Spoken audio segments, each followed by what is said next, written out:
Is it? Is it Pix? Is it good? Did you get that last song?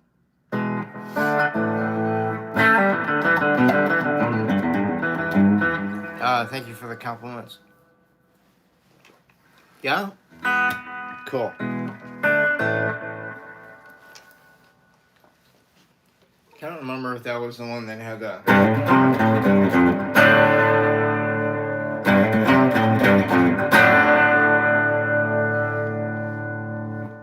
Oh, okay.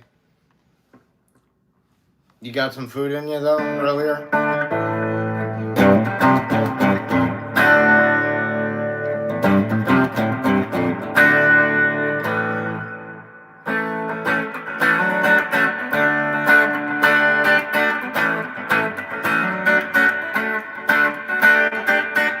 Good.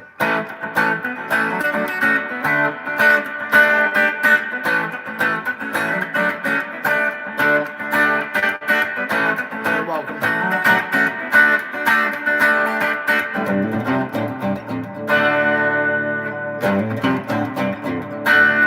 That was the last one I sent you, right? It had that in it, I think. I'm pretty sure.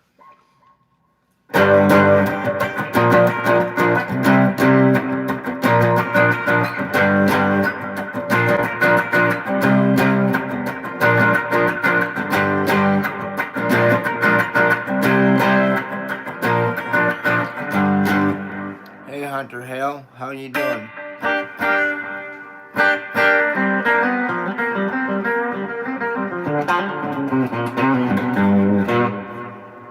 Freebird? Hey, Mia. How are you?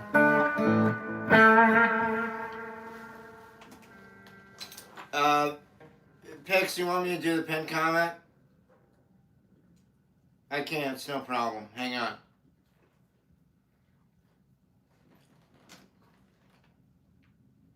Hang on.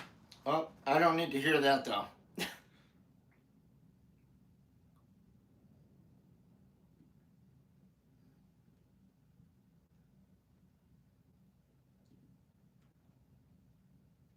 Pixie, what was the message?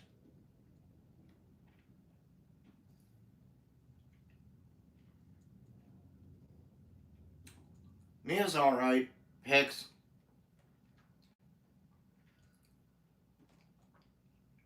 Oh, that was the message? Thumbs down?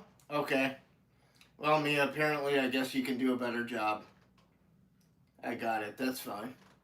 Mia, maybe this isn't the place for you then. What do you think about that?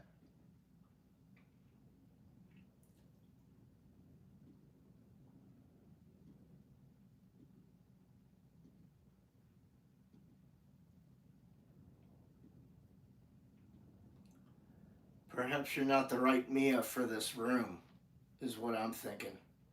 Hey, Tom Patterson, thank you very much for all the support on the shorts. Hey, Frank Russell, what's up? What are you playing through? Shit. Hang on a second, I'll be right with you. BR, hello from... I don't know what the fuck that is. Hey, ACDC, what's up?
That's it pinned up the top. I see that. I see that with my own eyes. Kelsey, what's up?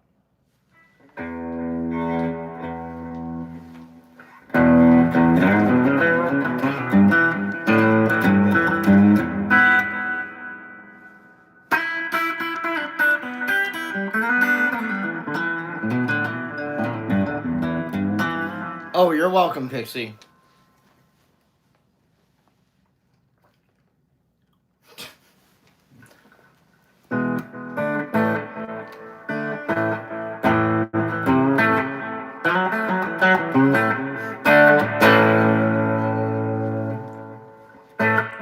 Kelsey, I still don't understand what you're saying. That's all. Yes, thank you for that. Attention, people of Earth, I am your overlord, Larry Soulcactus.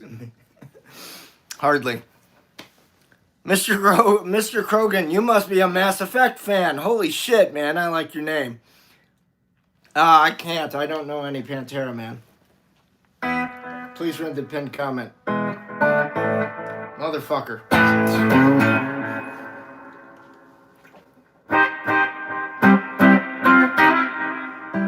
If I was Rodney Dangerfield, I'd be saying no respect at all every other minute.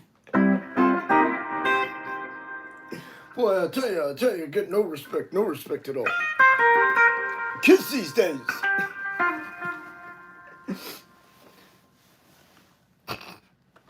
Thank you, Pixie.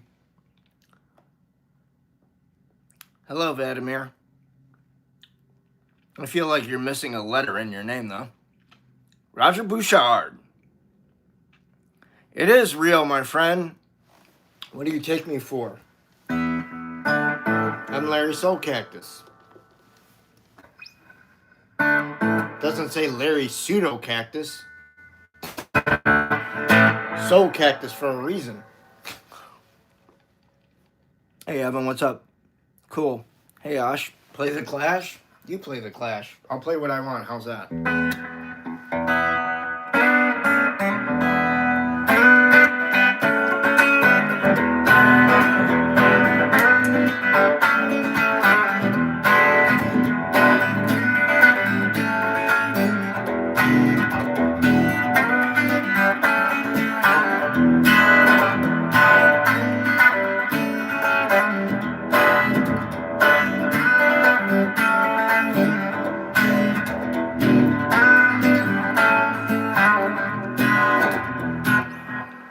Mute mine, that's your opinion. That's not everybody's opinion. Okay, Big Goob, how you doing? Thanks, Evan.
Pixie, I'll play your tune eventually. I'm just trying to get warmed up here a little. That was an original song, though. That was This Is the Thing. And you can go buy it on my Patreon page. That's why I played it. Patreon.com/Larry Soulcactus.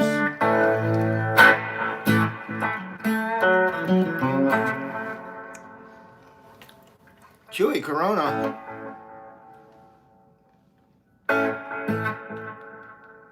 Not Chewy Heineken. Chewy Miller Lite. Hey ACDC, what's up? Hey Antonio. Thanks, Pixie.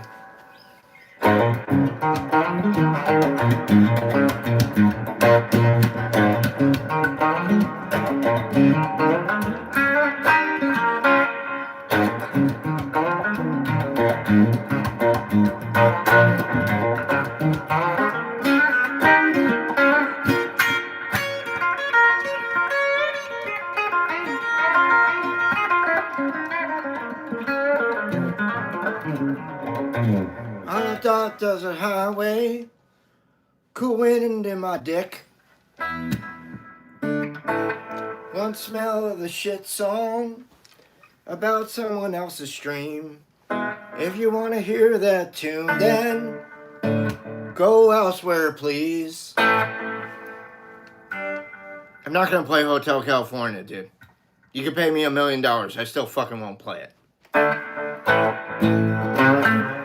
Read the pinned comment. It's there for a reason.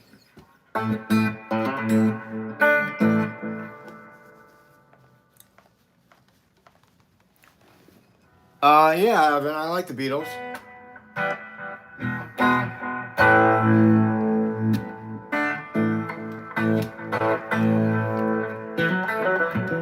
Is that your favorite band, Evan? The Beatles?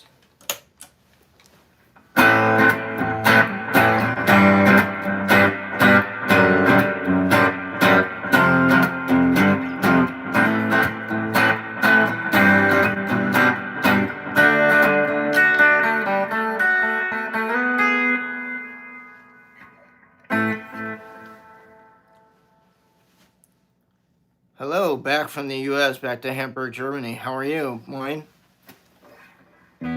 That's cool, man. What's my favorite Beatles song? It's definitely going to be a Paul McCartney song. It's either going to be like,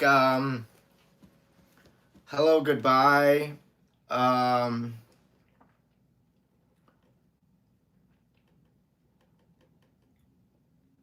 or like, Oh Darling, or Lady Madonna, or something like that, or Rocky Raccoon. They're all Paul songs. Next favorite Beatle would be George.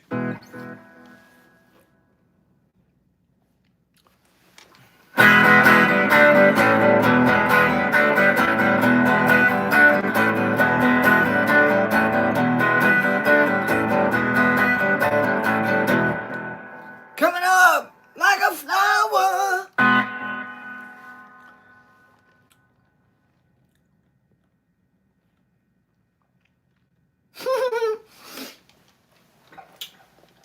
You want a moment to hate on Yoko? Sure, be my guest.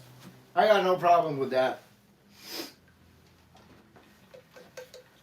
If you're a person that thinks Yoko Ono broke up the Beatles, here, cheers.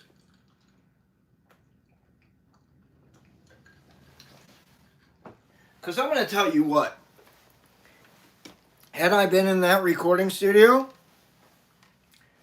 and it was me as one of the other three guys, and John kept bringing his chick to business, the recording studio, I'd be like, yo, dude, this is our place of business. Do you see the rest of us with our wives here or girlfriends? No. There's a reason for that. This is our place of business. Tell your chick to get the fuck out. Now. 3 against 1. We win. The Beatles were a democracy. I think that really is the shit that hit the fan, in my honest opinion.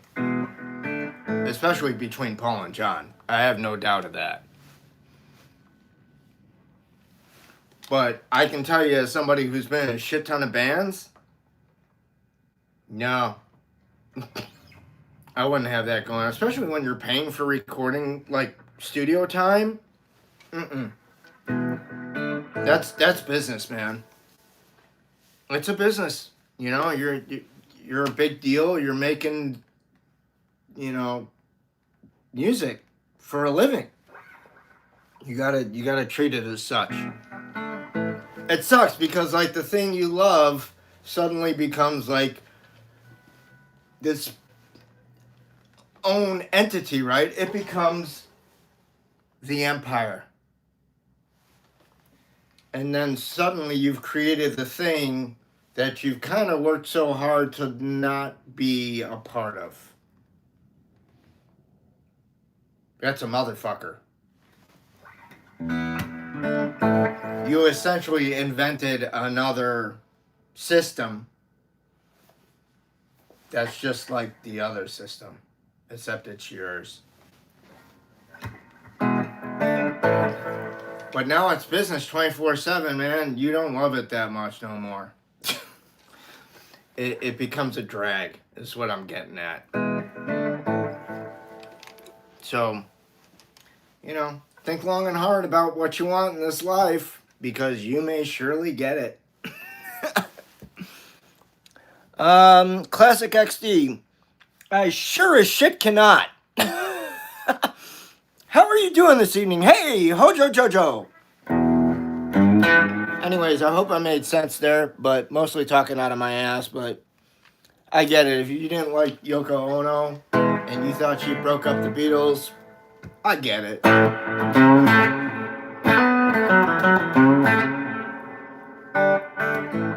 The real problem was that Brian Epstein died. And that really fucked up the band's equilibrium. Because Brian was the one, I mean, I don't know how much you guys know about the inner workings of the Beatles. I'm not a fucking super fan. But my best friend, who's no longer here with us, used to be. This guy had fucking Beatles toilet paper.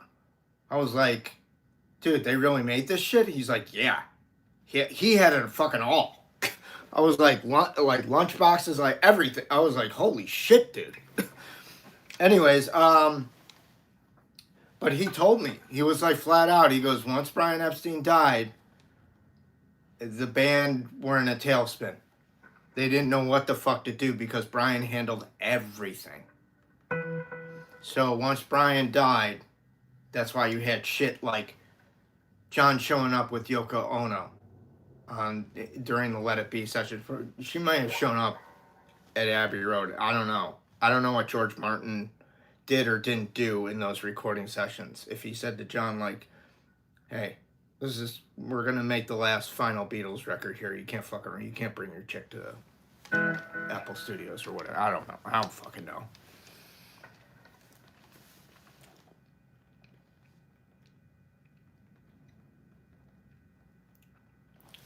Yeah, you see, and Hojo Jojo, what is like the look on Chuck Berry's face in that whole thing?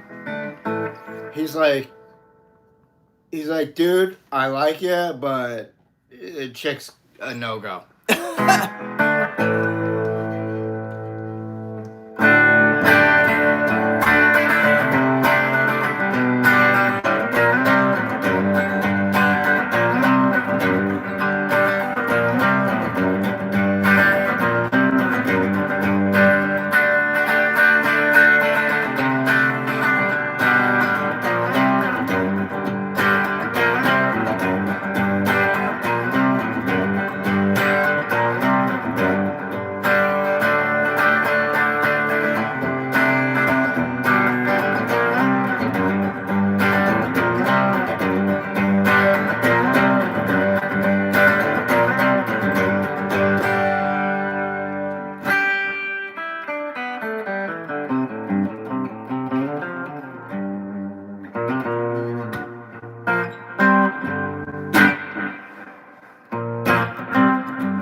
How many bands do I estimate that I played for or played in? Oh, dude, I have no idea, to be honest with you. Like, when I lived in Virginia from like '09 to 2015, I played all the time there. I played with so many people, I can't even fucking remember who everybody I played with. I remember, like, the bands that I have, like, videos of that I spent more time with. The people that, like, I don't remember were all fly-by-nights. And what I mean by that is in and out. One show, boom, gone, got paid, fuck off. On to the next thing. That's what I'm getting at. I totally don't remember everybody. And I can't tell you how many people I can't even remember playing with, to be honest with you. Like, just from playing around towns or whatever. I mean, there's a lot. You know, you're talking about somebody, you know, playing various scenes over 40 years or 35 years or whatever, you know. It's a lot. Especially if you're active.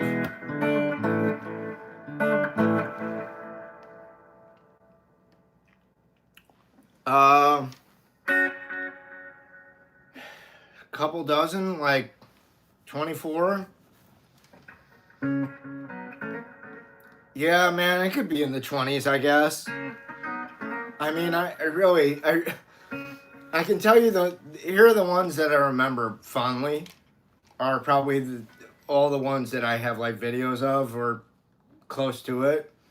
My band, the Chester White and the Soul Pigs here, when I turned 21, started playing with them.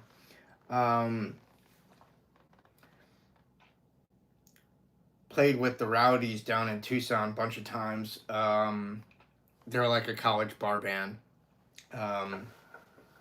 Older cats than myself, but like I wound up sitting in with them at a fraternity party, and they were like a rockin' three-piece that reminded me of like the James Gang. They kicked ass, man. And they were like, hey, we play every week at Chicago Bar. Come down and jam with us. I'm like, fuck yeah, I will. I'll be down there this week, man. What night? They're like, Wednesday nights. I'm like, I'll be there. All my friends were like, hey, man, you want to go out? I'm like, no, I'm going to fucking play. You guys go fuck off. That's how I was like in college once I turned 21. I had no interest in doing what my friends were doing. I had interest in going and playing out.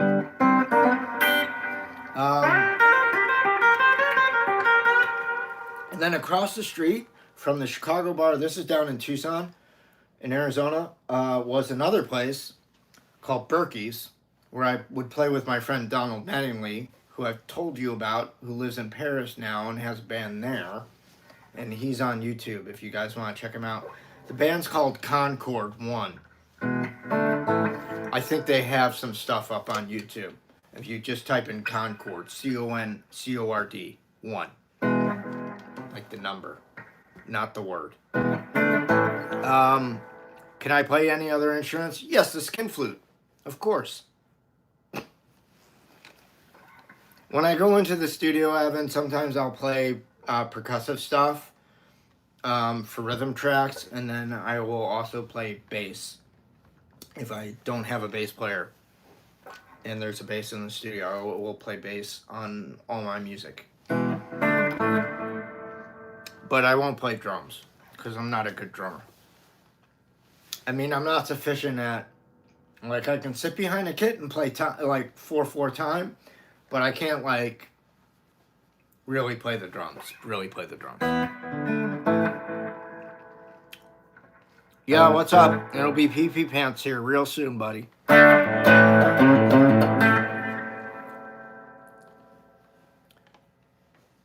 Master the Wood one, yeah, right.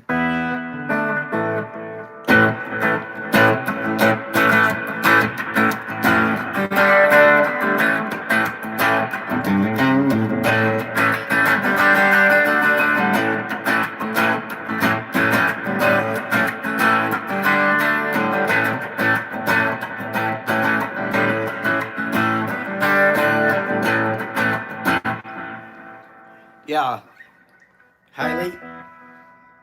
Highly one, yeah. That's fine, thank you. I'll tell my older brother you said hello later. Thank you. I appreciate the kudos. Do I have a favorite tuning? Yeah, standard A440.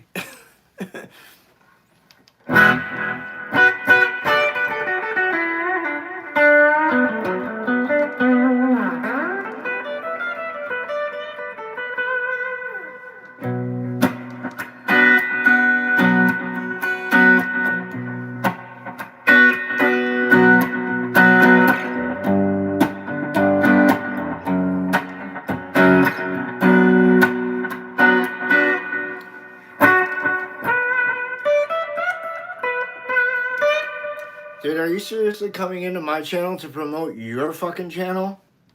Because I've learned that is a major faux pas on the YouTube.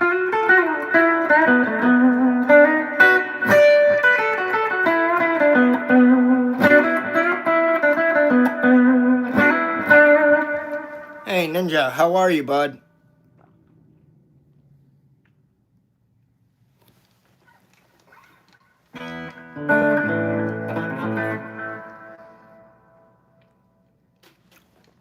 Oh, that's cool, Hojo Jojo.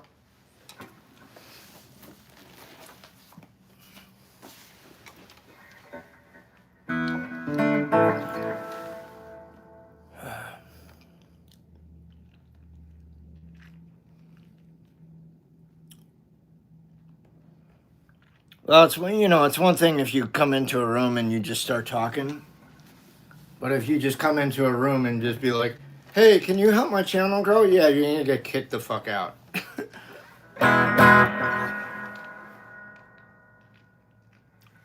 Yes, I can. Pixie wanted this one song, so we'll do that one.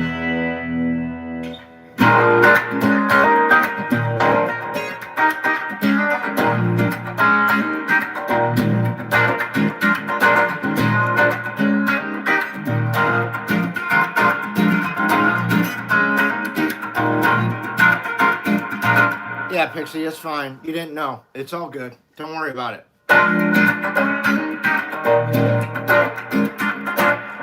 Francisco from Naples, Italy. How are you? Arizona in the United States. Right back at you, bud.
I just realized I biffed my own verse. Okay.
sunrise. You know I had a day. In the sunrise. You know I had a day. Reminds me of Mars Day. You know you are there. I came out, came out at sunrise.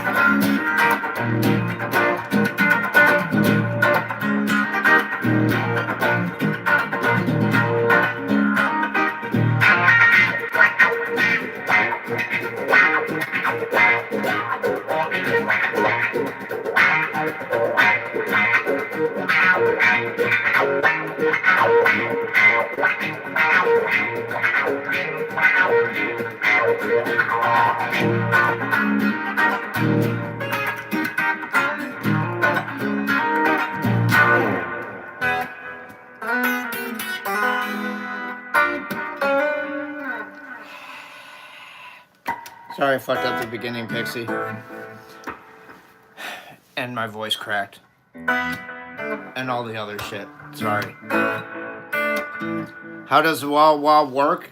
Hey, Giant Space Bud, good to see you. Take space off and push treble on. So.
You need more or you need to go back to school? Which one is it?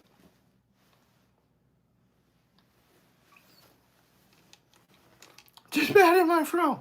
Yeah, so did I, down south. Now it's up. After I heard that shit, because that shit was cool.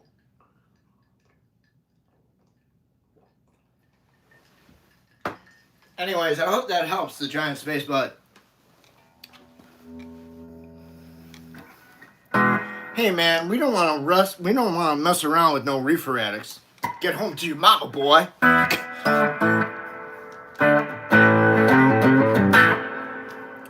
From Back to the Future.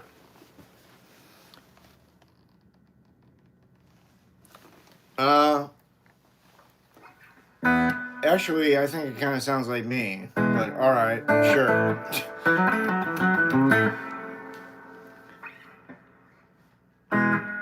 Yeah, you know what, Giant Space Bud? It was actually, that was the first guitar effect I actually bought. Because it was cheap. I bought a Dunlop Crybaby. It was like 80 bucks. Yeah, I think it was like $87 and some odd cents out the door. I was so excited when I got home that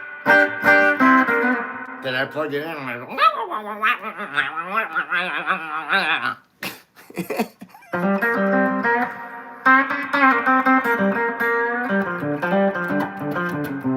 Hey, funky. Who doesn't? Carlos from Brazil. All right. Fish? I'd rather suck my own dick, dude. Thank you. I'm just fucking with you. I wouldn't do that. Like, ever. Song for Jeffrey. That's a good call. I like him 43 better though. Or Cross-Eyed Mary. Any Zappa? No, but I posed this question to you. Why does it hurt when I pee? Joe's Garage? Anyone? Good, Willie Goodman. I'm glad. I'm glad you need more whiskey. You know what I need? I need more Willie in the hand jive is what I fucking need.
Jojo, thank you very much. You are a god and we are ants, sir. Thank you.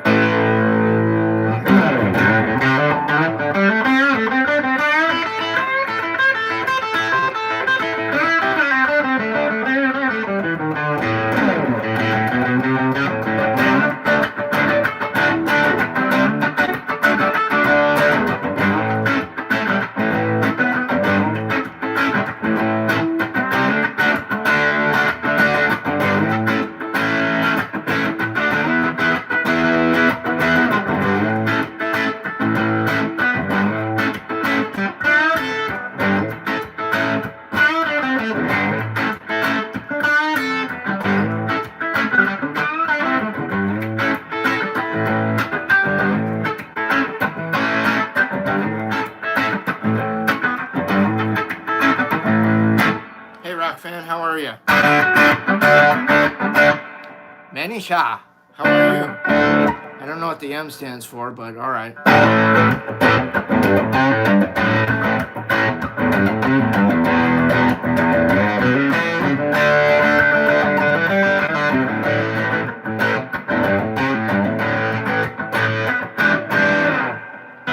What's up, rock fan? How you doing?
What's up?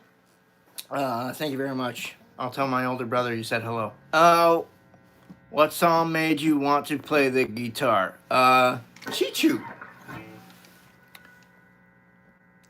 Thank you, Pixie. Yes, my gear is in the description. Thank you, Chichu8.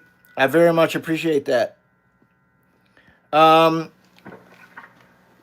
Probably I was obsessed at the age of 10 with the band The Who.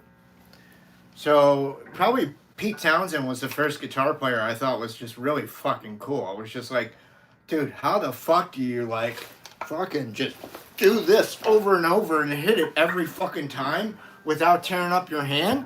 I was just like, yeah, I want to do that, please. Because that looks like a fuckload of fun.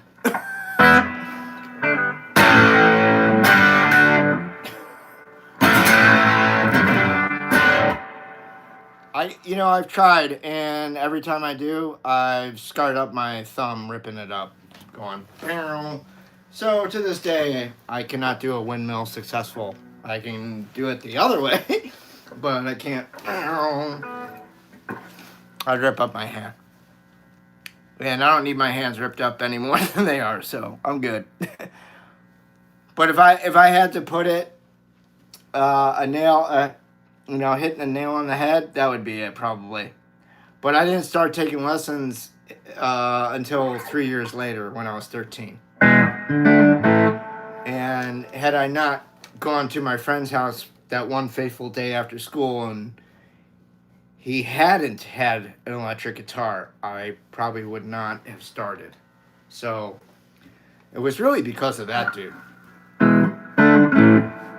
I mean, 7th grade was a motherfucker. Play some punk. How about you do it? You've never tuned into the channel before. What was my favorite live show I ever went to? Wow.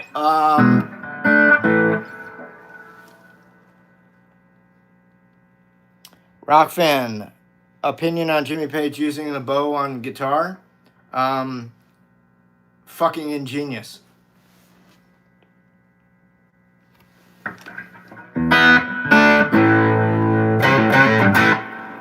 So, okay, favorite concert.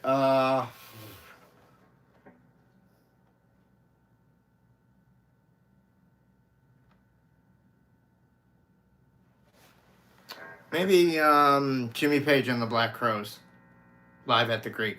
Yeah, I was there. I saw that shit. It'd either be that or it'd be the Crossroads Festival 2007 in Illinois. Yeah, I was at that shit too. So I got to see Clapton reunite with Winwood before anybody else, except for the people that were there with me. And I also got to see him play with Robbie Robertson. And Derek Trucks and Doyle Bramhall too. But and seeing Jeff Beck, again, it's like, to me, it was like, the coolest thing about the Crossroads Festival was Jeff Beck and the end show with EC and, getting Winwood up there, Robbie Robertson, and everybody else at the end was just fucking magical. But like the Black Crowes with Jimmy Page was fucking fire. I mean, if you guys have heard the CD or they put out the expanded CD, I have yet to pick it up, but it's fucking awesome. Susan and Derek, yeah, I saw them last week. Pictures are up on the community board. They were amazing. Absolutely the best band you can currently see right now in existence. Did I like Coverdale Page? Yeah, I liked it very much. It was a shame that they only played a few shows in Japan after the release of their record, and the only reason they ended their shit was because of Robert Plant came along and was just got jealous. And was just like, no, come back, Jimmy. Personally, comparing what, if you compared Coverdale Page to Page and Plant, what is it, Coming to Clarksdale or whatever? Yeah. That's utter dog shit in comparison to the Coverdale Page record. I mean, you can have all your opinions that you want, but the music on the Coverdale Page record is fucking amazing. Whereas the music on the Coming to Clarksdale or whatever sucked ass. It was such a fucking disappointment. It it was great that tour was amazing, but the record itself was not great. No Quarter was fine, but again, it's just like Jimmy was really like adhering to whatever Robert wanted to do. You know, yeah, Jimmy had influence and the sounds and everything else is like the engineer producer guy, but I mean, ultimately, clearly, No Quarter was really more about Robert Plant than it was about Jimmy Page, because Robert didn't want to, like, you know, put out as much.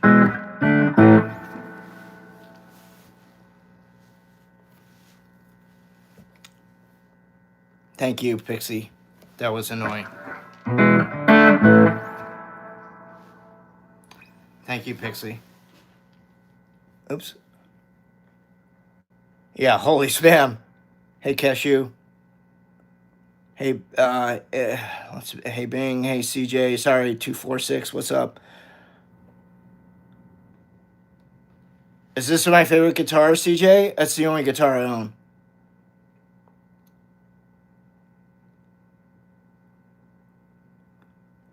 Oh, Waver, yours was Nirvana opening for Sonic Youth. That's cool. Yeah, how about like some of you others?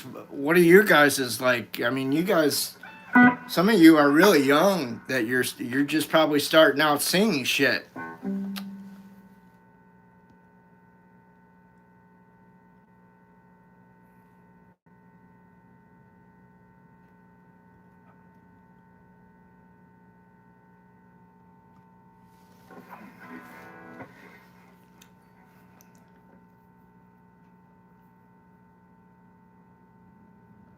Yeah, I mean, like, yeah, rock fan, whereas, like, the David Coverdale Page thing, that to me just was, like, really just, that's what Jimmy really wanted to do. He wanted to rock.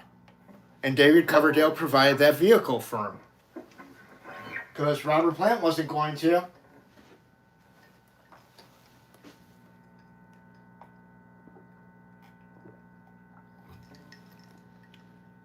Personally,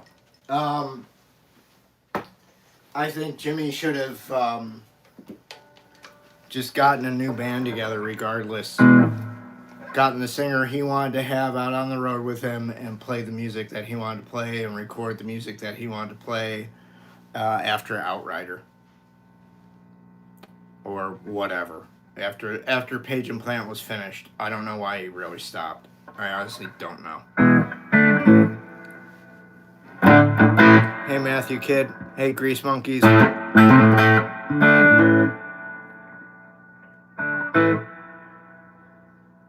Nah, dude, Jimmy couldn't have hooked up with Queen, dude. Queen did it right. They got Paul Rogers, and then they got Adam, what's his name, from The Voice, and he's doing it. So, he's done it so well for them. I mean, you got to give respect to Adam for covering the late great Freddie Mercury. I'd like to see somebody else do a better job. Adam Lambert kicks ass at doing that. Anybody else that says different, they're not listening correctly.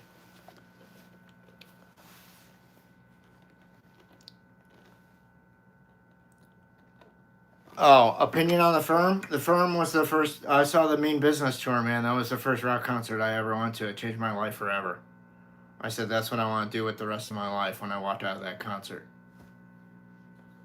Meaning, I wanted to play music on stage as a performer and make music, write and record, and tour. Not be a drugged out fucking heroin addict that has all kinds of fucking issues. But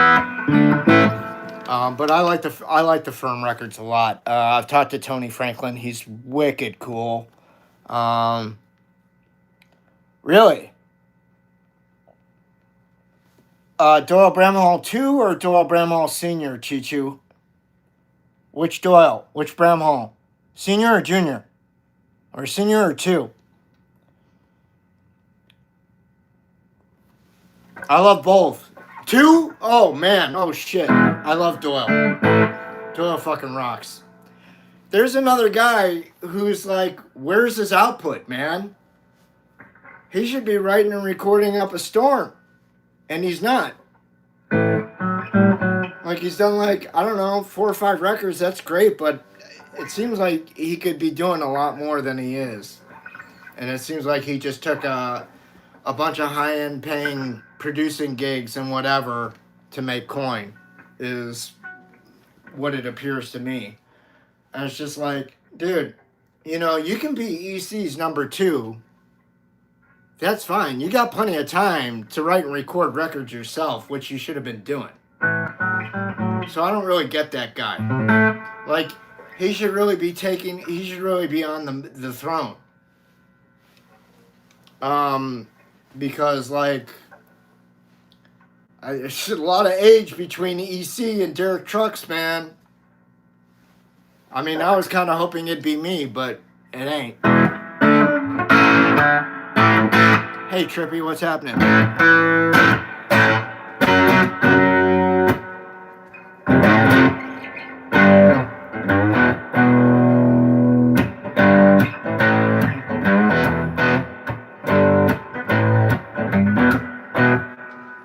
But it's early in the morning.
Soulcactus is all one word, and it comes from an old friend of mine that was listening to a song idea I had on the phone one day, and I said, hey, what do you think of this?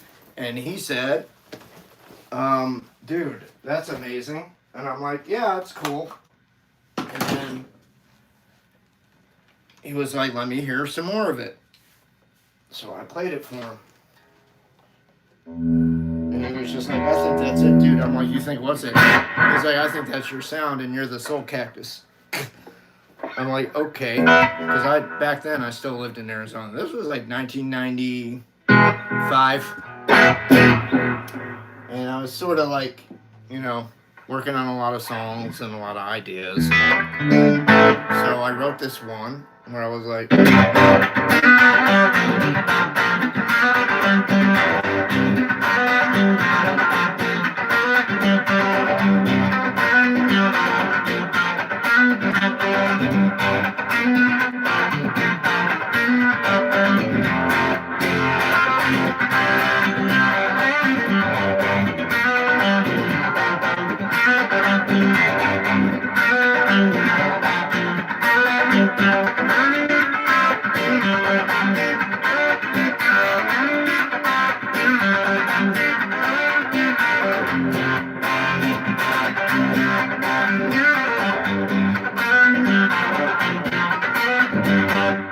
so when I got done playing it for him, he was like, holy shit, dude.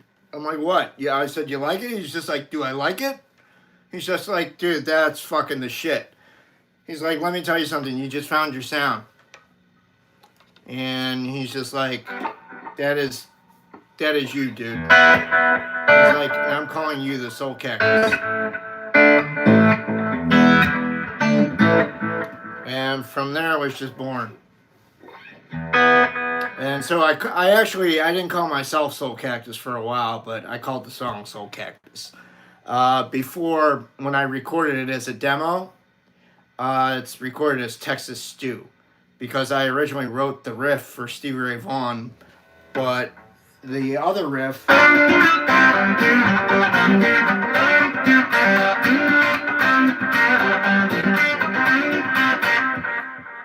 was an ode to Hendrix, and that they overlay each other. When you listen to Soulcactus, if you guys go to a Patreon page and actually buy this fucking song, you'll hear the two riffs fly over each other, and it's perfect harmony.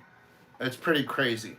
So what I put was Stevie Ray Vaughan and Jimi Hendrix together in one fucking song was the idea. But I would have given it to Stevie Ray Vaughan had I got a publishing deal from ASCAP back in what I think was 2003, 4, 5, something like that. That's what I would have done with it. But I don't think Stevie Ray Vaughan would never have taken it. So then I probably would have gone the J.J. Cale route and recorded it myself and put it on record myself like I did.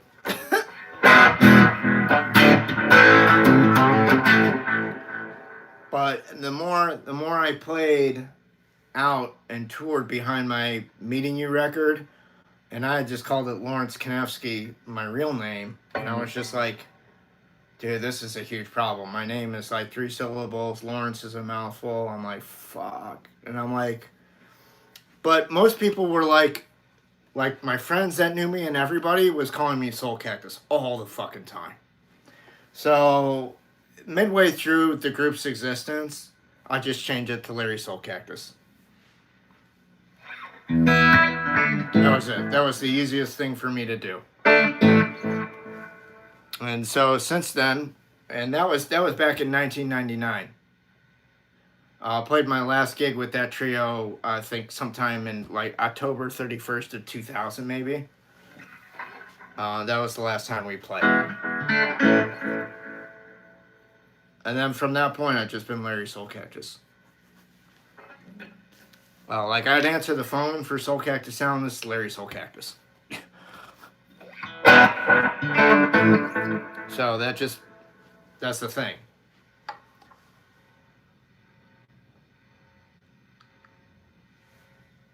Good for you, man. Commander James. I don't need a tank, thank you. Yeah, please go to the Patreon page, patreon.com/Larry Soulcactus. Yeah, I like Peter Tosh, Legalize It. It's really only his biggest hit.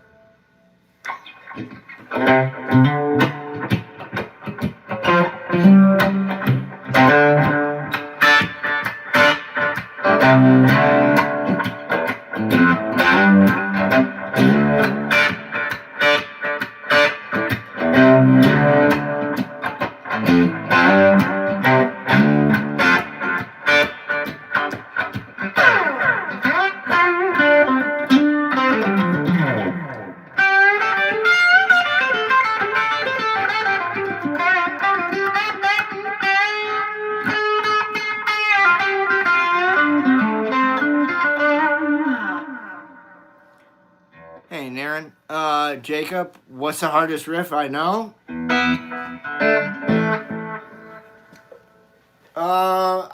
Probably Black Dog, I would guess.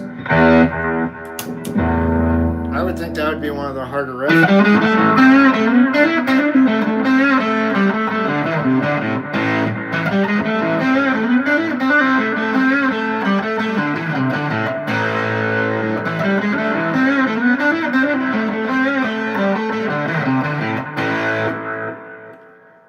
Like, it took me a summer to get that fucker down when I was little.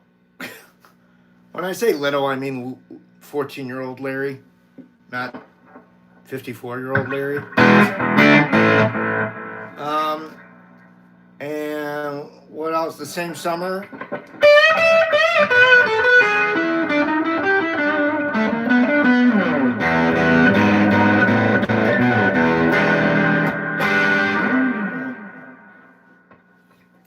Thank you, Chichu. You're awesome, bud. What's the lick of the day? Let's see. How about this?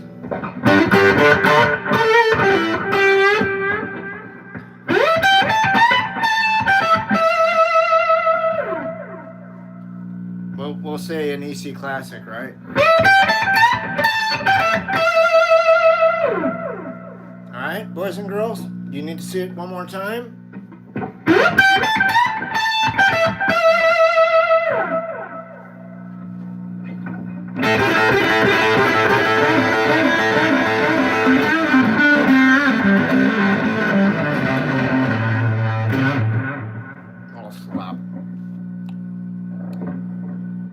Oh, Rock Fan, I started on an RS Pro 2 Night Warrior. It was like an all-black Strat copy-looking thing with a humbucker and 2 single coils, and it had a locking trem system. It was a pain in the ass. I fucking hated it. Because I was always tuning it. I was like, shit, I'm not getting a guitar like this again. I mean, I was 13, and I fucking knew that.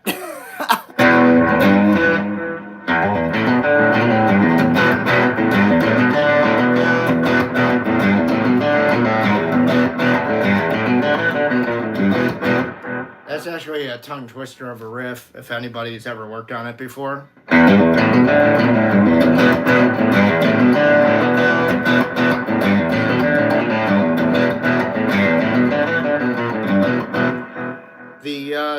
The version that Slash and Chris Stapleton did on Slash's record was pretty fucking cool. And then Jimmy Page and the Black Crowes played it live at the Greek. Yeah, Jeff. Thanks, Tyler. Hey, Yesh. God bless Peter Green? Sure. How about God bless the guy who just played it?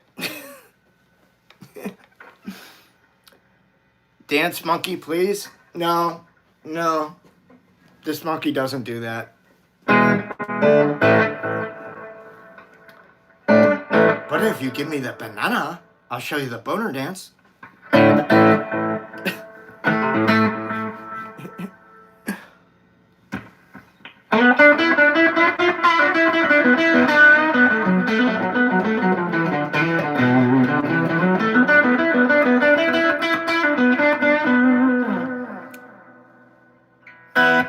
Neon in all caps? No, I don't see any neon here.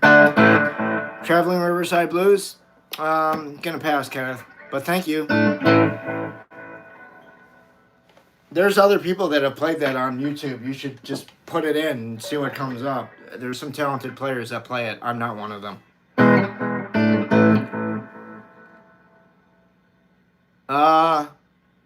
Heathen Pie. Okay.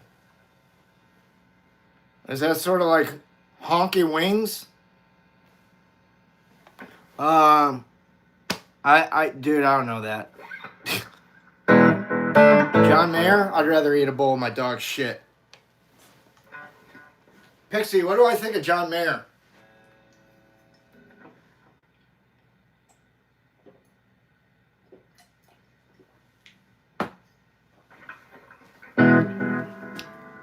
He can have a sucker of my zipper.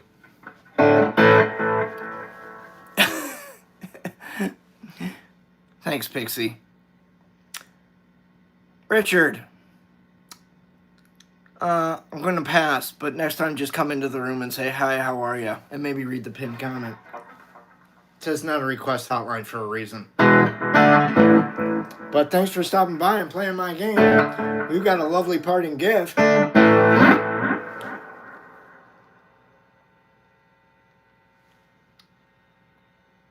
Well, by the way, I don't give a fuck. How's that? I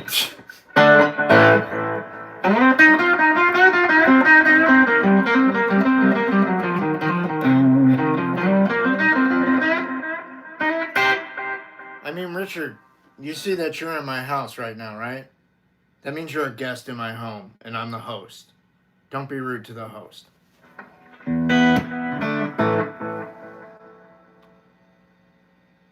I don't even sound like a fucking pimple on Yngwie Malmsteen's ass, but thank you very little. Logan Doan?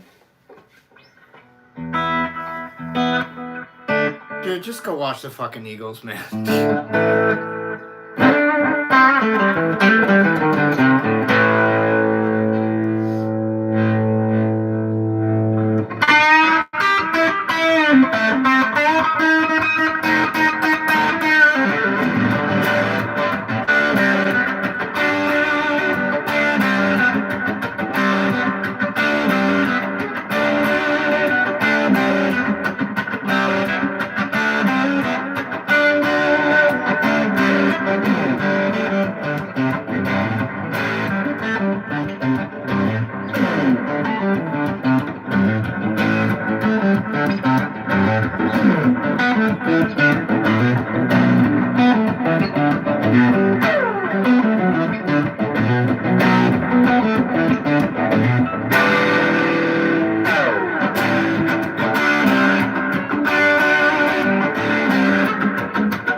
Suck it.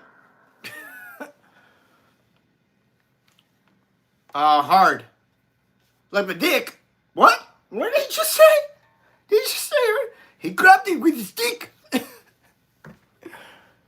Chicho, yes, I've met some of my heroes, yeah. And you know what they say? Be careful when you do. They're not fucking around when they tell you that. And I will tell you that. If you want, look, I'm going to be honest with you guys right now, right here. I've met some really famous rock stars, musicians, guitar players, however you want to fucking classify them. I've met them. And it is a true saying. Be careful when you meet your heroes, man, because they may no longer be your heroes after you meet them. So if you want them to remain your hero, my suggestion to you is don't fucking meet them. Unless it's me, and then you can expect the cocksucker that's right here, right in front of you. Then yeah, you know what to expect. All right, Tyler, be cool. Thank you very much. Yeah, you met some of yours. How was Doyle Bramhall, too? Did you meet him? Have I met the Stones? No, I've not met the Stones. I've met Bruce Springsteen. I've met Elvis Costello, which I didn't really care for. I fucking hate the guy. I met Who the fuck else? Derek Trucks, Eric Johnson, Warren Haynes, Jimmy Page, Robert Plant, Eddie Harsh from the Black Crowes, Rich Robinson, Mark Ford from the Black Crowes. I never met Johnny or Steve. Johnny Colt or Steve Gorman. And I never met Chris Robinson.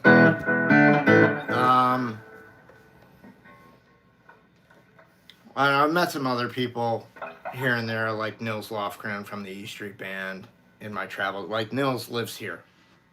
Like I told that story, what, a week or two ago? Pics when I ran into Nils at my firearm place.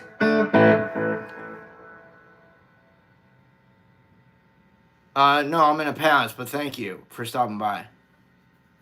So, yeah, I mean, like, there are several rock and rollers that do live here in the Scottsdale Greater Phoenix metro area, and they live here for the purpose of nobody fucking bothers them. But they probably get stared at as much as I get stared at, so I don't know. But the point is, people here let them go about their business. They're not getting hassled everywhere they go, especially if they're down in Tucson or like Flagstaff, like more remote areas. Nobody fucking bothers you, man. That's why Paul McCartney actually has a place in Tucson. I've driven by it. It's fucking pink and it's ugly. I mean, I was just like, what the fuck, Mac? It was years ago that I drove by it. God, I don't remember how fucking long ago. I was in college. It was back like almost 30 years ago. Ouch. Oh, that's cool, man. Yeah, when I met Jimmy Page, I was so starstruck, all I could get out was, hey, Jimmy. But it didn't matter because, like, clearly the light was on, but nobody was home.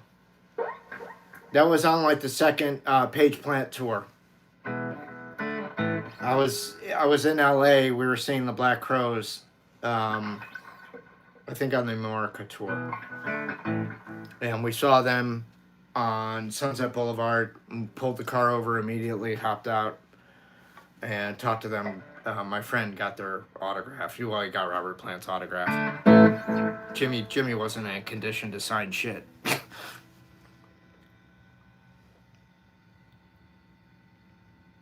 They were waiting for their car service. And then, here's what's sick. So we're talking, Robert Plant was talkative. He was very cool. He was very nice. Because we actually saw them the day before in Phoenix, me and my buddy. And then we went to LA the next day or whatever to see the Black Crowes play at Pantages Theater in Hollywood. And... you know, they take off after we're done talking to Plant and he signs the autograph. We're like, it was so awesome to see you last night in Phoenix, blah, blah, blah, blah, blah. And he was just like, thank you. You know, he was very nice. They take off. We walk down a couple blocks to Voltage Guitars, which was on Sunset and Gardner.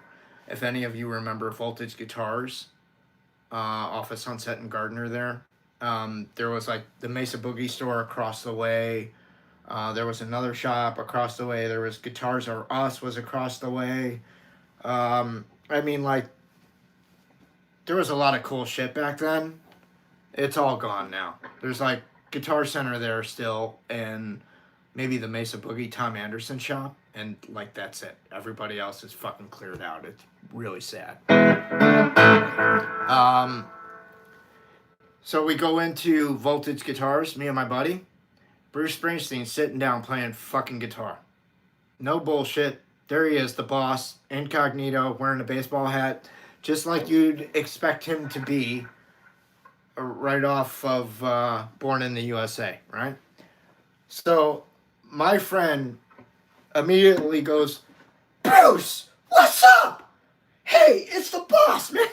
I mean, like he's known Bruce his whole life, because that's how my friend was. He talked to anybody, any fucking time, any day. Didn't matter who they were. He didn't give a shit. And And he just talked to Bruce like it was no big deal. And I thought that was really cool. And so I just started playing guitar about a few feet away from Bruce, which was really cool.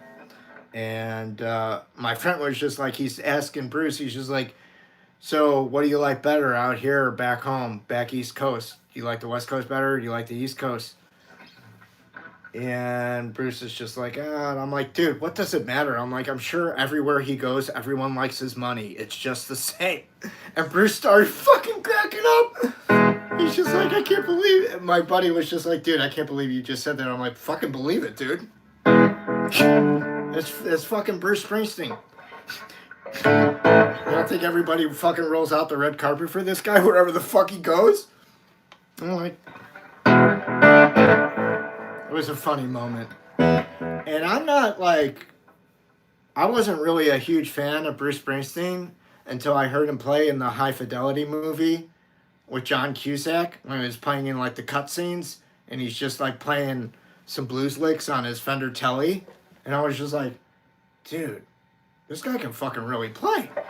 And then, you know, playing a few feet from him, I heard some shit out of him. I was just like, yeah, that's cool, dude. You can play. You got my respect. That was really when he gained my respect. Being in the shop with him and him being so cool with what I fucking said and just playing like basically a couple feet away, a few feet away. It was fucking awesome. It was really cool. So to meet all three of those rock stars in a matter of, say, I'm talking about like a matter of 15 minutes, guys. That's fucking nuts. You're lucky if you meet one of these big guys, one of these big time stars in your life, let alone three of them inside 15 minutes. That's fucking ridiculous. My friend passed on about 10 years ago. He was my age. He was 54 when he passed on. And I spent a lot of time with that dude. He was my brother. And he taught me how to dress as a rock and roller. He basically, he showed me and taught me what image was and how to be. That was like my missing piece when I was in my early 20s. I didn't really have style as a look, just with style in terms of my playability. But he showed me how to be stylish. Because like in his younger, like college days himself, he was playing around town in bands. He was a singer. And this cat knew every fucking word to every fucking song. It was like unbelievable. Like he was seriously a fucking savant in terms of rock lyrics. I've never seen anything fucking like it in my life. He would just start being like, bah, bah, bah, bah, bah, bah. I'm like, Jesus, dude, how do you... Unbelievable. And we actually jammed with him one time. When I had my Killing Floor band in Tucson in 94, 95, he came over to the house. And we just started working with the new female singer, Vicky. And he came over and we started playing Bring It On Home and like a whole lot of love and shit. And he would sing. And it was like really cool. He was cool as hell. I'll show you a picture of him.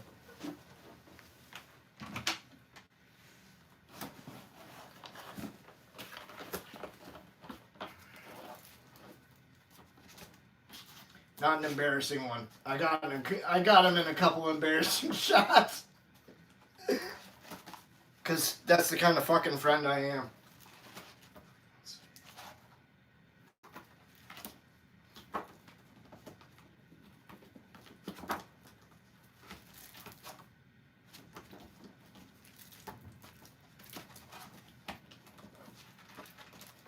Trying to find, yeah, here we go. So like, that's one of the times we were in California. This is him, and this is me up top in the shadow in Santa Monica. I was out on a friend's balcony. We were staying with a friend of mine from college. And he got the shot of me, and I had really, really long hair at the time.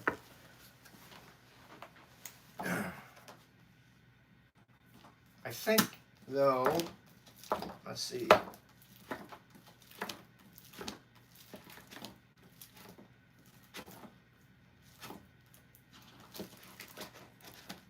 Oh, yeah, here we go.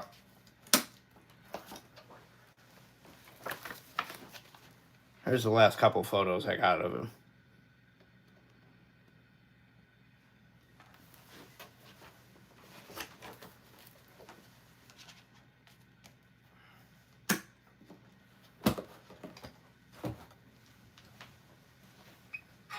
So if anybody ever said or asked me, hey Larry, are you racist? The answer is no, I am not. However, certain types of people on the planet rub me the fucking wrong way, like rich assholes. I know you know who I'm talking about. They're all the assholes raping and pillaging our country right now. Thanks, man. I appreciate the kudos on the sound.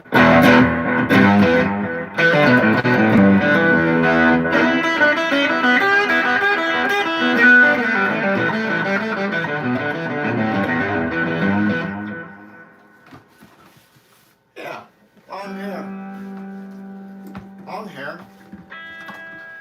Where? Somewhere. Somewhere in the band archives. There we go.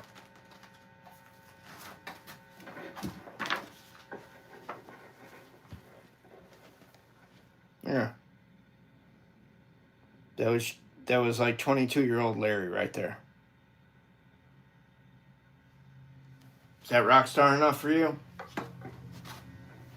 I still got the jacket too. It's in the closet. It's real suede and it's really fucking heavy. That's why I don't wear it, except in the winter. That's the only time I wear it when it's like 50-something degrees out here, or 45. Like.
That's a song called Don't Take Advice. It's up on the Patreon page.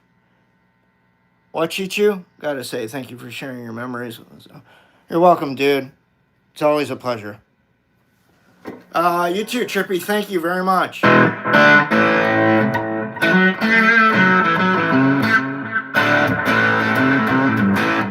Alright, so let's end with a gratuitous solo, yeah?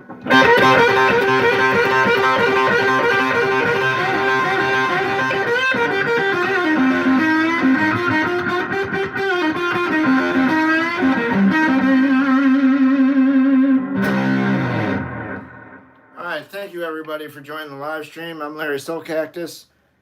You can feel free to subscribe here for free. Hit that like button. You can follow me over on the Instagram at Larry Soulcactus. Alright, that's free to do. You can go to a Patreon page. You can buy some of my tunage. Alright, patreon.com/Larry Soulcactus. Pixie Knickers has me covered. Thank you, Pixie Knickers, for the compliments.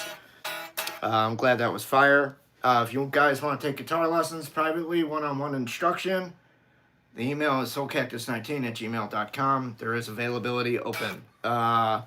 If not, we will see you tomorrow for the noonday stream. All right?